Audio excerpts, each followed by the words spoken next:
अधर्म को मुख बनकर जो मात्र निहारे जाते हैं, भीष्म हो, द्रोण हो या कर्ण हो, सब मारे जाते हैं। गलत को चुपचाप सुनना भी उतना ही गलत है जितना गलत करना।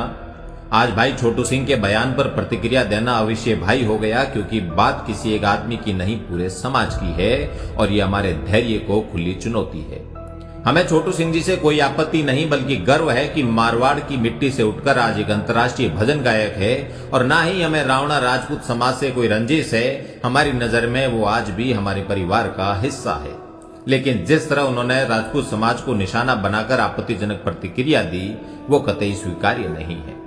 आपकी किसी से व्यक्तिगत रंजिश हो सकती है, किसी से व्यक्तिगत कुंठा हो सकती है, लेकिन उसकी आड़ में पूरे समाज का अपमान करना इस समझदार व्यक्ति को शोभा नहीं देता और इससे हमें घोर आपत्ति है। उन्होंने कहा कि राजपूत समाज आज अकेला है, कोई और समाज उनके साथ नहीं खड़ा।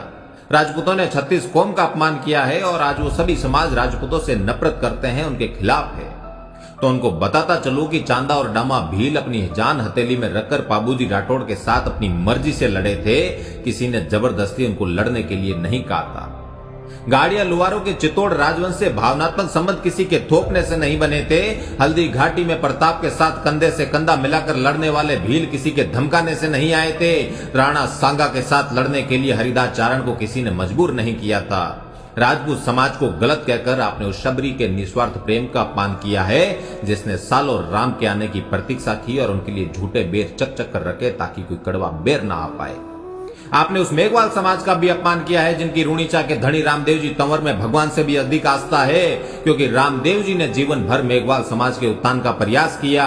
आपने गोदारा जाट समाज का भी अपमान किया, जो सालों से बीकानेर के राजाओं को अपने हाथों से सस्नेह पगड़ी पहनाकर राज दस्तूर करते आए हैं। अगर राजपूतों ने दूसरे समाज का अनादर किया होता तो त्याग की पर्याय मां पन्ना दाई स्वामी भक्ति के लिए चंदन का बलिदान नहीं देती। अगर ऐसा होता तो रायका रबारी समुदाय के लोग पाबूजी को अपना आराध्य नहीं कहते। अगर राजपूत दूसरे समाजों का अपमान करते तो लंगा और मंगनिया रजवट के गीत नहीं गाते।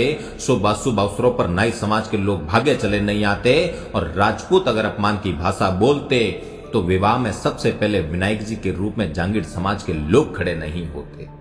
हमारे पुरखों ने सभी समाजों के साथ तालमेल बिठाया, सभी को सम्मान दिया और जीवन के हर अवसर पर साथ में कदम ताल की। गांव गली में बैठे कुमार, दर्जी, जोगी या किसी भी समुदाय के बड़े बुजुर्ग से पूछिए कि उनके ठाकुरों के साथ रिश्ते कैसे रहे हैं। वो सामंजस्य और अपनत्व की परंपरा आज भी जिंदा है। सुतार आज भी तोरण लाते हैं, नाई आज भी दुल्हे के अणवर होते हैं, दर्जी आज भी प्यार से कपड़े सिलते हैं, लोहार आज भी तलवारें भेंट करते हैं और चारण आज भी ठाकुरों के बखान में चंद कहते हैं।